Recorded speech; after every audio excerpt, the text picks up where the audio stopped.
BodyWisePerfectSize.com is pleased to bring you an interview with Lindsey Averill, producer of Fattitude, Everybody Deserves Respect. Lindsey, how did the idea about making a movie called Fattitude come about? We really were just like, wow, people are really mean to fat people and we need that to stop. Fury and I live in larger bodies. We've always both been larger. Oh, actually, that's not true. Fury, as a young woman, was very athletic. And we, and I was on my first diet when I was 6. I begged my parents to put me on it. I've always been kind of a larger sized person. And we both also are academics. Veery was in a master's program in women's studies, and I am in a PhD program in comparative studies. We spent a lot of time in class together. We got very inspired about feminism in those years. My work turned to where I was working on representations of larger teen bodies and larger female bodies in general, and Veery was working on representations of women in sports. Slowly but surely, the work that I was doing really turned towards fat activism, still with a feminist bent, but fat activism. And I started saying to Veery, there is no movie. There's no movie. There's no fat activist movie that really gets down to the basics of why fat bodies are hindered in a civil rights idea.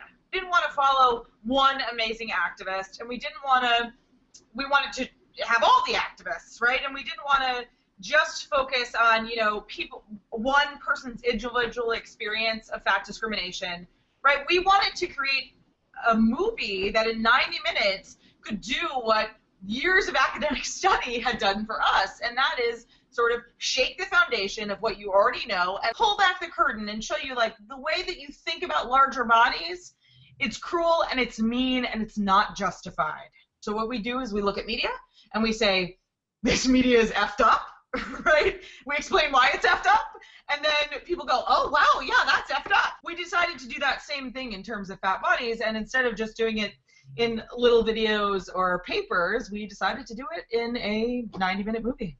Tell me more about your byline, Everybody Deserves Respect. The movement when it comes to body positivity, which is amazing, the movement itself is amazing, but a lot of the trajectory of the movement is directed towards sort of self-actualization, self-realization, right? The idea that you should be able to be comfortable and feel comfortable in whatever body you're in. And that is definitely true. For some people, that may be feeling beautiful.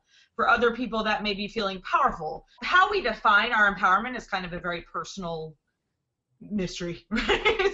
But that is not true of the fact of how other people relate to us. And so for us, the major issue we see is a systemic issue. So it's healing your own relationship with your body is something very personal.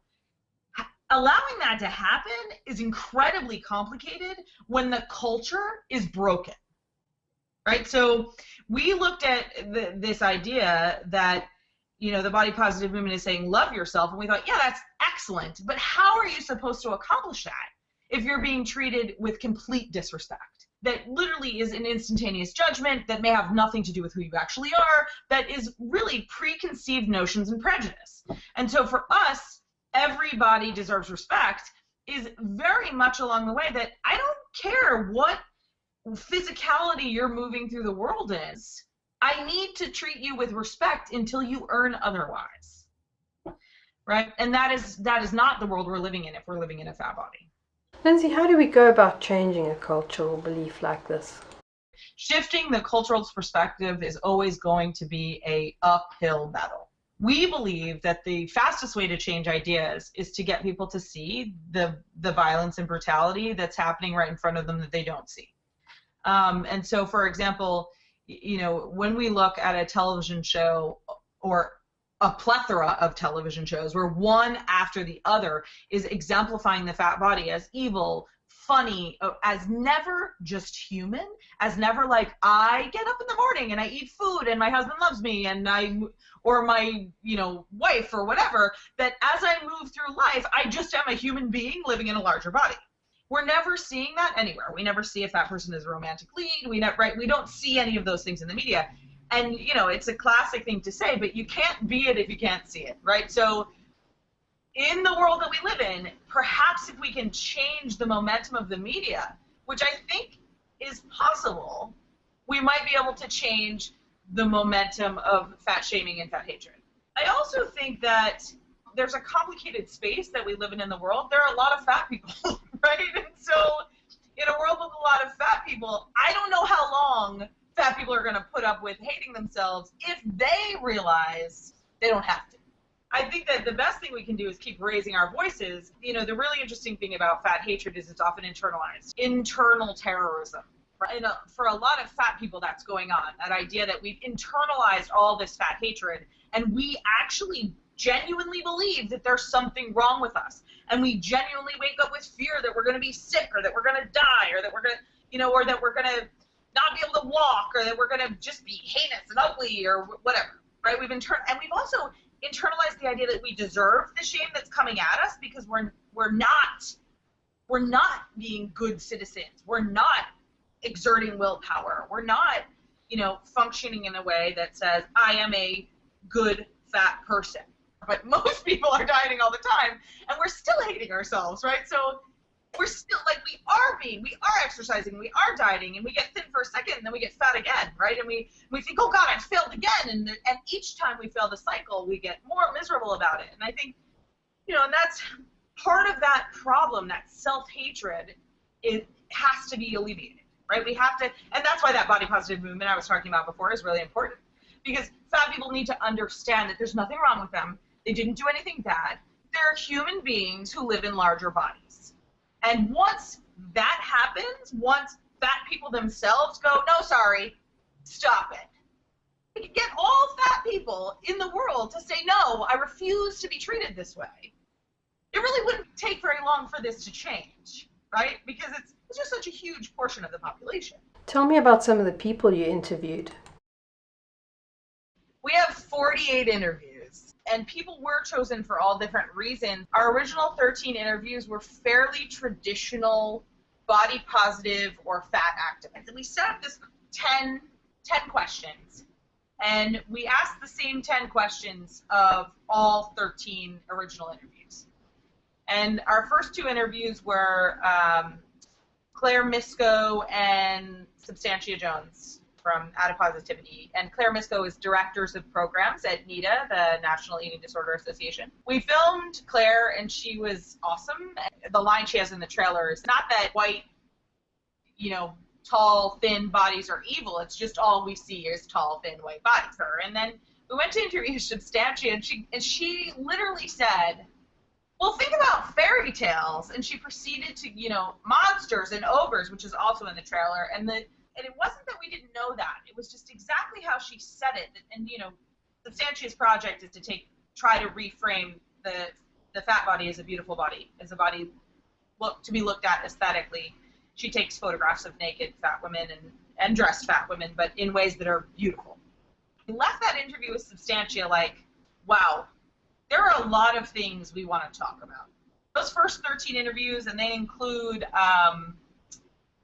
Marilyn Wan and Virgie Tovar and Sonia Renee Taylor, Magnolia Black, who is a burlesque dancer, and Linda Bacon, Lisa Teeler, who is a part of the NAFTA board, Elizabeth Scott, who runs the Body Positive in San Francisco. And we interviewed these 13 people, and we went home, and it was so clear that we knew exactly what movie we were making. And the movie we were making was a movie about representation, and very specifically about tropes, about the ways we see fat bodies represented, and then how that sort of feeds back into real-world consequences and the prejudice that we see. And then we were also really interested in the solutions that people are providing. And what we saw from our interviews was we really had that foundational information about prejudice. I mean, we needed to tweak it a little, but we wanted to find some solution type people. We wanted to find people who had made body positive media. We picked up a couple of other sort of foundational voices like Melissa Fabello from Everyday Feminism. And then we sort of reached out to people who were actually creating body positive stuff, like Kelsey Miller in the Anti-Diet Project at Refinery 29, Savannah Dooley and Winnie Holzman, who wrote Huge, which Huge is, you've got tons of larger bodies on the screen, which the whole cast is in larger bodies, which that is shocking. It happens to be at a fat camp, but it's at a fat camp where we're still seeing sort of this tug and pull of like, this isn't right, right? So ultimately, for me, it's a very positive read, particularly because our lead character is a fat activist. We reached out to Ricky Lake because she sort of plays one of the first foundational body positive characters, right? She's the first person to play Tracy Turnblad, and then we also saw we had tried to reach out to men the first round, and we didn't get any, and so we didn't have any video at that point. And then it was a very strange experience as feminists. We were all of a sudden like, there are no men. We need men. It was like a very odd experience, and we sort of went on this hunt for what men were doing body positive stuff. And we found Bruce Sturgill, who runs Chubster. We also found Ash Christian, who's a director, directed Fat Girls, and people had sort of raised their voices in written ways, like Lindy West and stuff. We were really out there to sort of find how people were creating solutions. But we also interviewed Rebecca Poole, who's she's at the Rudd Center. We really went to her because we wanted data, right? So a lot of the activists could say things like, "Oh, people are experiencing, discrimination in educational environments," and we were like, "Great, what? Like, can we get, like, what does that mean? What's the actual stats?" And Rebecca has the stats. She's the math. We interviewed Enid Miller, who's the first woman to show a plus-size clothing line at the New York Fashion Week. We interviewed Chastity Garner-Valentine of Garner Style. She's a plus-size fashionista. Rajulari is a singer, a jazz singer who's got songs about body acceptance. We kind of wandered around finding people who were doing this work and really trying to decipher what this work looks like and more specifically what this work means, right? So for us, it was very, very important that we were able to say, like, here is what's wrong with the media, and you can say that's just the way it is, but here are all these people creating media that's not that way. And it's just, they don't have access to the kind of distribution that this mainstream broken media does.